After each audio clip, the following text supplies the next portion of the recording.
Hello and welcome to my channel. So today I'm going to talk about the Elven Race, or rather I'm using this book, The Sundering by Mr. Gav Thorpe, to explain the history of the Elven Race. So here goes. Anarion the Defender, who saved Ulthuan after the demons had breached the northern gates and had flooded the old world, he then decided to use a sword that he'd got from the god of war and put it back into the island and the shrine where he picked it up from. So as he flew out, he got attacked by 4 greater demons, which he killed in varying stages of tiredness, because by this time he'd been fighting practically non-stop. He thrust his sword back into the shrine, into this altar in the shrine,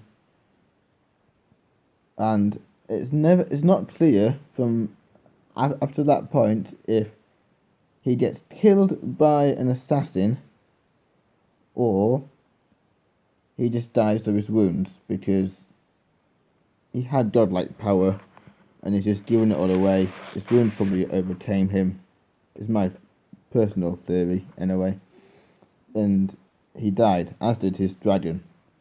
And please don't ask me to pronounce dragon names, they are impossible to pronounce, and that's being polite. So then Malekith, his son from Marathi,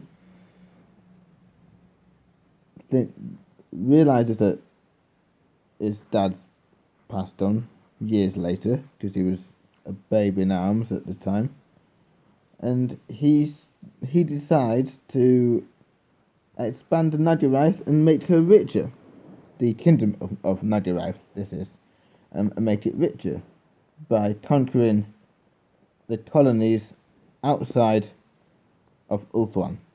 So he sails off, and he initially comes across another prince's elven colony, and as this prince had left it undefended, then he says to them, you've got 2 options. You can either swear fealty to me as your prince, or I leave. So they swore fealty to him, and he then destroyed the army that was outside their gates in one day. This was a 5-day siege previously. He brings the rest of his army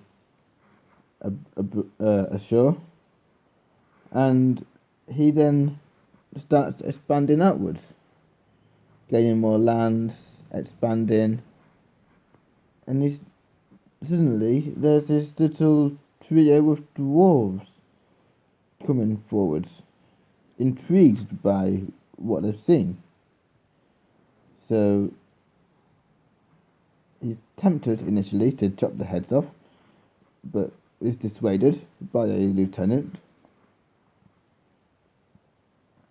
by captain, sorry, and he then starts to treaty with the dwarves, and over time they start to build up this relationship, so much so that he went and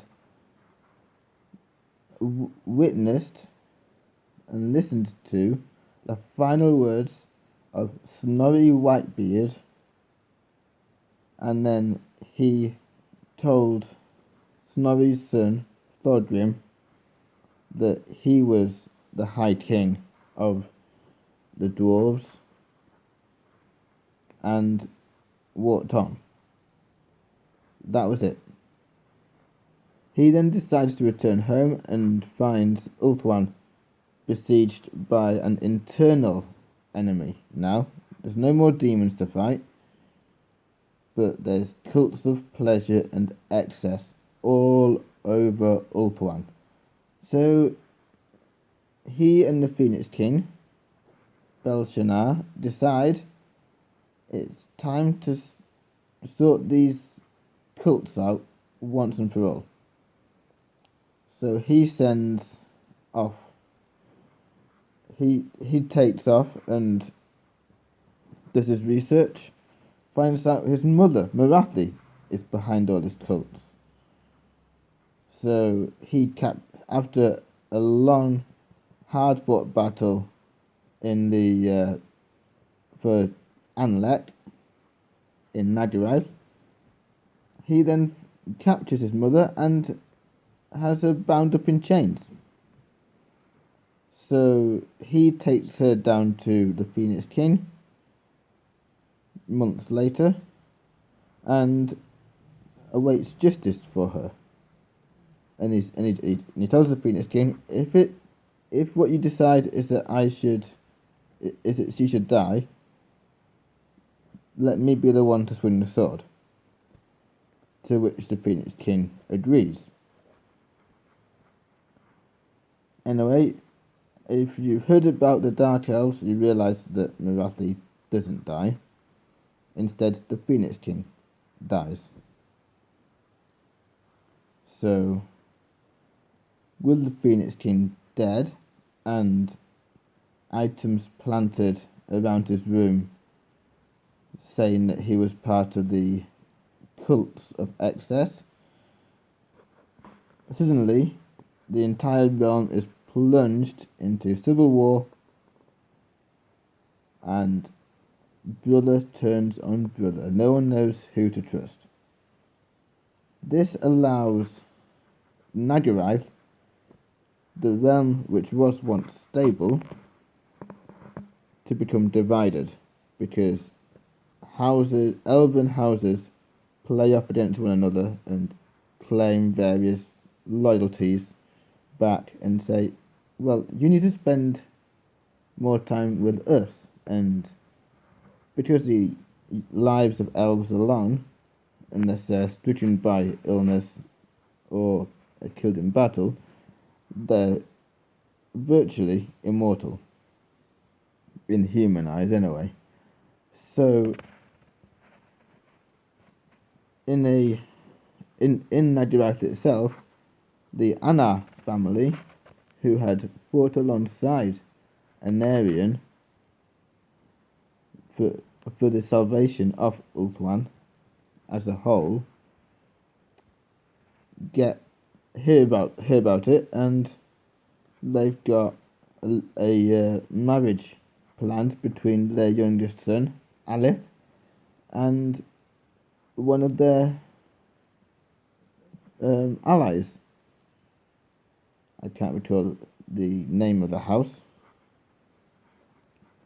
but her having announced it, mere months later, they separate, the two betrothed. Alith hears nothing from her ever again. He sends countless letters, being the love-struck elf that he is. He sends countless love letters, hears nothing back. So he starts to grow bitter. I say bitter and twisted. He hardens his heart to love again. And after seeing his dad die and his granddad being captured, he decides that no one shall rule Nagarath except him, because he was the last of the line of House Anna, so he's got the right, and he's a prince of Nagarath. So Malekith and his mother Marathi start hearing about this Shadow King guy, and initially aren't too bothered. On one of his trips into Ulthuan, he enters a sacred glade called the Gain Vale, and this is the home of the of Lariel, who is Lilith's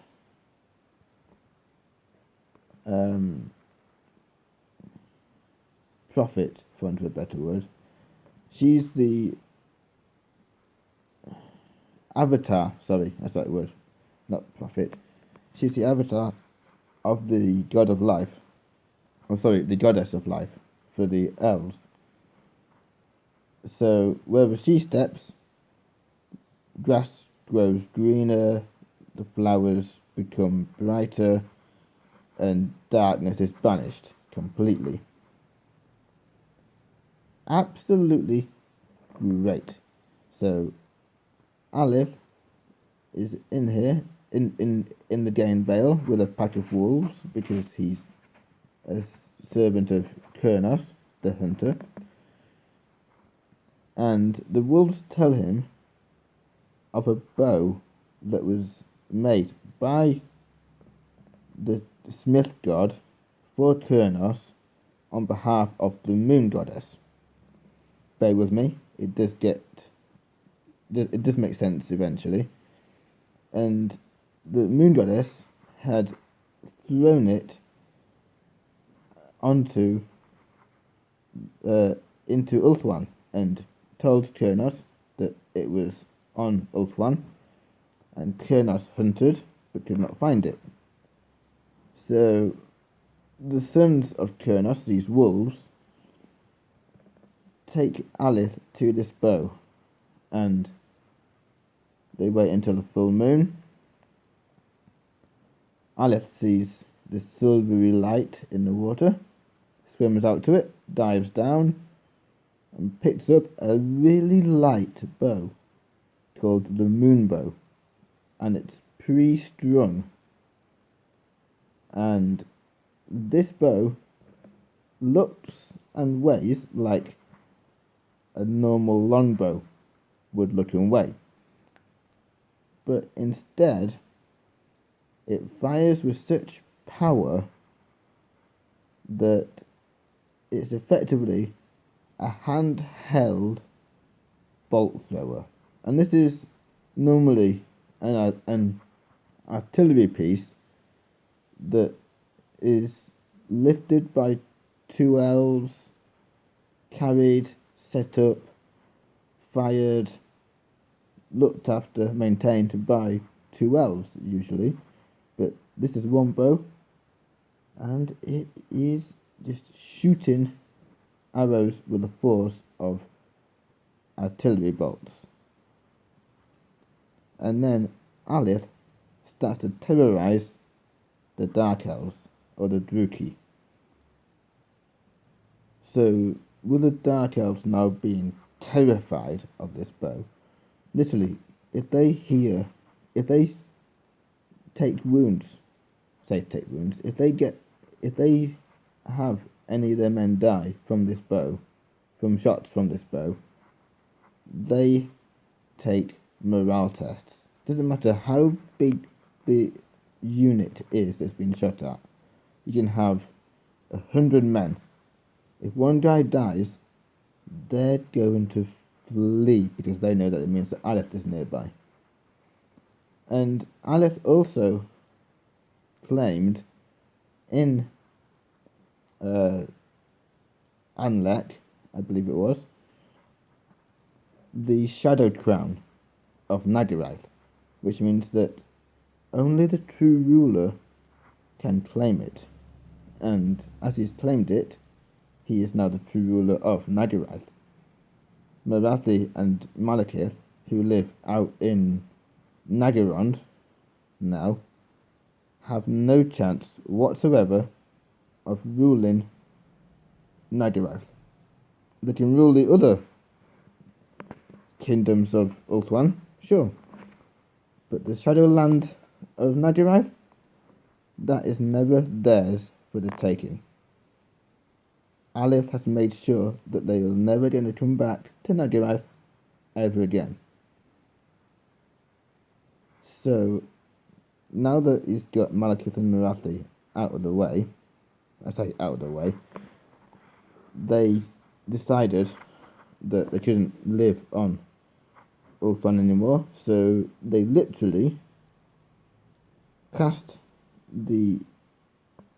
this Sundering spell, and this spell lifts the cities of Nagarive up out of the ground, and they start to float on the water.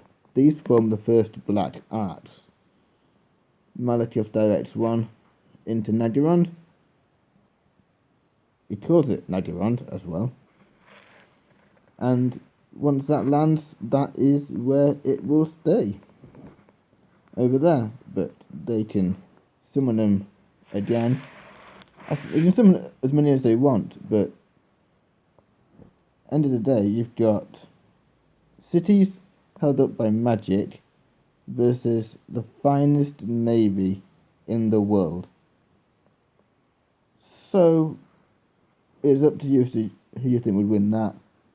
But as I say, there's more information on the elves in this book. And no, I'm not being paid by Gav to promote his work. He's a great writer. I love it. And it really, I like the way it describes Alith in here, in the Shadow King novel, because it makes you realise that not everything is as it seems. And although he's not quick to offer aid, he does give aid to the elves if they need it. So he's not one to say, I will be there and I promise you this, but a flight of black arrows on a battlefield has changed many a battle. So that's all for today, and I shall see you hopefully soon with more videos. Thank you for watching. Like, subscribe, and comment below. Thank you.